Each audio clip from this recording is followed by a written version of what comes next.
اعوذ باللہ من الشیطان الرجیم بسم اللہ الرحمن الرحیم نحمدہ ونصلی علی رسولہ الکریم انتہائی قابل احترام سامعین و حاضرین، مجھ سے اچھے لوگوں، السلام علیکم ورحمۃ اللہ وبرکاتہ۔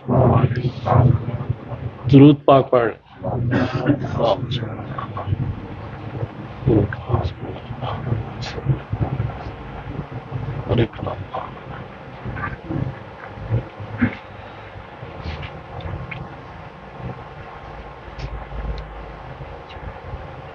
اس کائنات میں سب سے جو اعلیٰ ترین، اشرف ترین، افضل ترین کلام ہے وہ کلام الہی ہے، قرآن پاک۔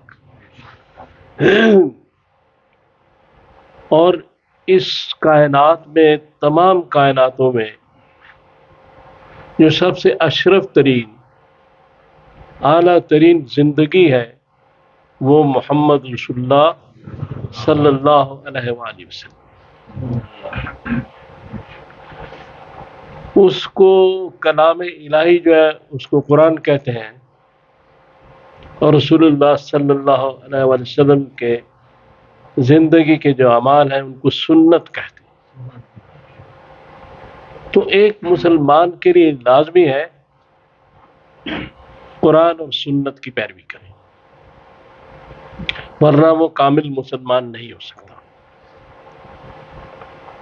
تو اب حضور سرور کائنات صلی اللہ تعالی علیہ وآلہ وسلم جو ہے، ان کی زندگی کو اللہ تبارک تعالیٰ نے بالکل بے عیب بنا کے بھیجا، تاکہ وہ ساری کائنات کے لیے ایک نمونہ بنے اور لوگ ان کی پیروی کر سکیں، ان کو فالو کر سکیں جو آنے والے لوگ ہیں۔ اب اس میں سورہ کہف میں آیت نمبر 103 اور 4 میں جو بات کی گئی اس کا مفہوم یہ ہے کہ حضور صلی اللہ علیہ وسلم سے کہا گیا، اللہ تعالیٰ فرماتے ہیں کہ ہم آپ کو بتائیں کہ سب سے زیادہ خسارے میں، گھاٹے میں رہنے والے اعمال کے حساب سے وہ بد نصیب لوگ کون ہیں؟ اور وہ لوگ ہیں کہ جن کی ساری زندگی کی کوششیں اور ساری زندگی کا جو زور ہے وہ راہ مستقیم سے ہٹا ہوا تھا، دوسری سمت تھا، اور وہ یہ سمجھ رہے تھے کہ ہم بہت اچھے کام کر رہے ہیں۔ یعنی قرآن اس طرف اشارہ کر رہے ہیں کہ بہت بڑی غلط فہمی ہے کہ اگر آدمی کسی کام کو اچھا سمجھ کے کرے اور وہ اللہ رسول کے نزدیک اچھا نہ ہو، اور وہ اس میں ایسا پھنس جاتا ہے کہ اس دلدل سے نکلنا بڑا مشکل ہوتا ہے۔ تو بدعت ایک ایسا گناہ ہے جو گناہوں کی دلدل ہے۔ بدعت کی تعریف کیا ہے علماء دین قرآن اور حدیث کی روشنی میں؟ وہ یہ ہے کہ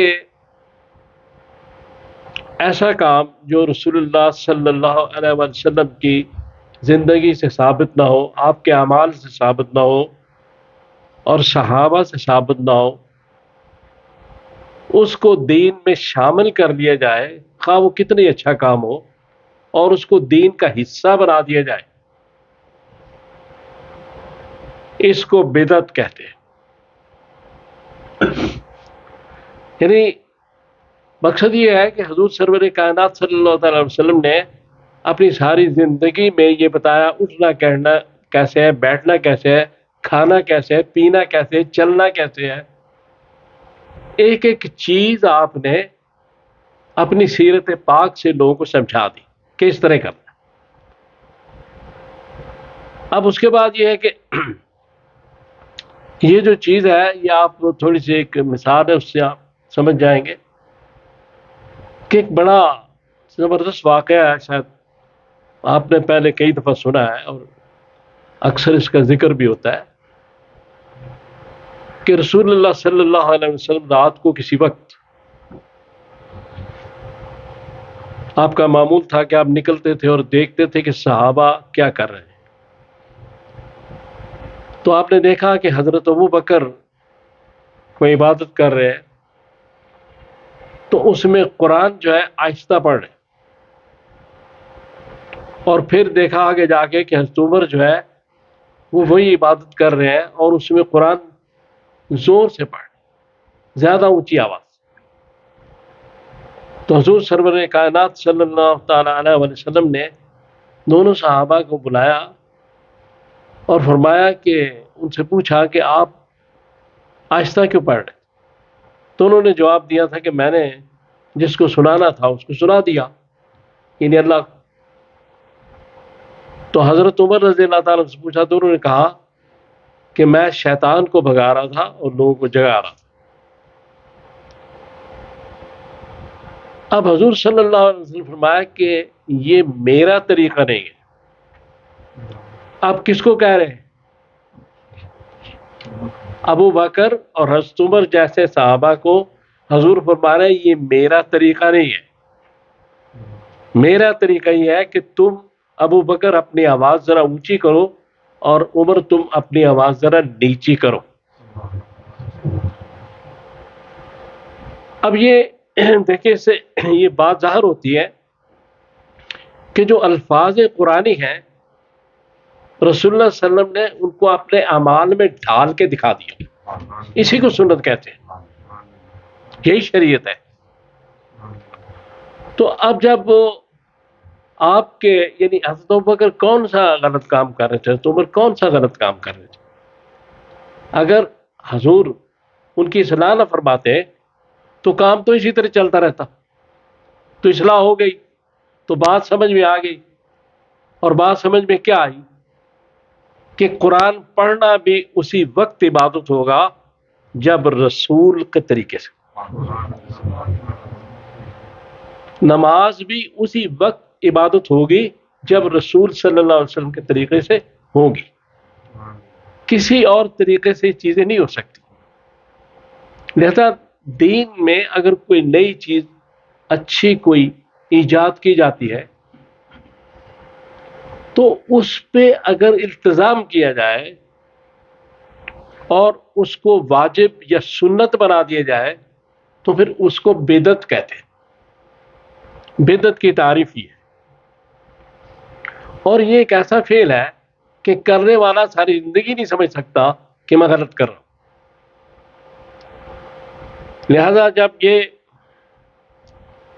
ایک آدمی اگر شراب پیتا ہے, چوری کرتا ہے, کوئی غلط کام کرتا ہے, کوئی گناہ کا کام کرتا ہے, تو اس کو محسوس ضرور ہوتا ہے کہ میں یہ کام جو ہے خلاف شریعت کر رہا ہوں, یہ اچھی بات نہیں ہے, اور شاید کسی وقت توبہ کرے تو اللہ تعالیٰ اس کی توبہ قبول بھی فرما. لیکن جو اس قسم کے کام کرتے ہیں, دین میں نئی چیزیں لے کر اگر کوئی آتا ہے, کوئی آدمی بھی, اور اس کو وہ سنت اور واجب کے درجے تک لے کے چلا جاتا ہے اور وہاں وہ چیز پہنچ جاتی ہے, تو وہ آدمی یا اس کو فالو کرنے والے لوگ یہ نہیں سمجھتے کہ ہم غلط کام کر رہے ہیں. اب یہ جو نہیں سمجھتے ہم غلط کام کر رہے ہیں, اسی کی طرف قرآن نے اشارہ کیا کہ یہ سمجھتے رہے کہ ہم اچھے کام کر رہے ہیں, حالانکہ وہ اچھے کام نہیں تھے. چونکہ اتباع رسول سے جو شے ہٹ جائے گی وہ اچھا کام بھی اچھا نہیں ہو سکتا, وہ کیسا کام بھی اچھا نہیں ہو سکتا جو رسول اللہ صلی اللہ علیہ وسلم کے طریقے سے ہٹ جائے گا. اور اگر کوئی اچھی چیز شامل کی جائے گی تو اس کو دین کا حصہ نہ بنایا جائے, اس کو ایک نفل کے طور پہ رکھا جائے, اس کو سنت واجب یا یہ نہ کیا جائے تو وہ اس حد تک تو ٹھیک ہے. لیکن اس کو لازمی قرار دے دینا, اس کو دین کا حصہ بنا دینا, یہ وہاں سے حکم نہیں ہے, چونکہ اتباع رسول ہی اصل بات ہے. اب آپ دیکھیں کہ حج جو ہے اس کا جو وقوف اعظم ہے, جو سب سے بڑا جو رکن ہے آج کا, وہ ہے وہاں عرفات میں کھڑا ہونا. اب کوئی شخص سارا سال وہاں کھڑا رہے سوائے 9 ذی الحج کے, جس دن حج ہوتا ہے, سارا سال کھڑا رہے تو حج نہیں ہوگا، لیکن 9 ذی الحج کو تھوڑی دیر کے لیے بھی وہاں اگر کھڑا ہو گیا تو حج ہو جائے گا۔ ابھی اس سے بات بالکل ظاہر ہو جاتی ہے کہ نہ تو مقام میں کچھ ہے، نہ وقت میں کچھ ہے، نہ کسی اور شے میں ہے، نہ کسی دن میں، نہ رات میں، نہ کسی شے میں۔ جس دن کو وہ مقرر کر دے اسی دن میں سب کچھ ہے، جس دن کا وہ کہہ دے اسی دن میں سب کچھ ہے، جس وقت کو وہ کہہ دے اسی وقت میں سب کچھ ہے۔ تو اسے بات یہ ظاہر ہوتی ہے کہ جو کچھ بھی ہے وہ اللہ اور رسول کے حکم میں ہے، اس کے علاوہ کسی شے میں کوئی چیز نہیں ہے اس دین کے مطابق، اسلام کے۔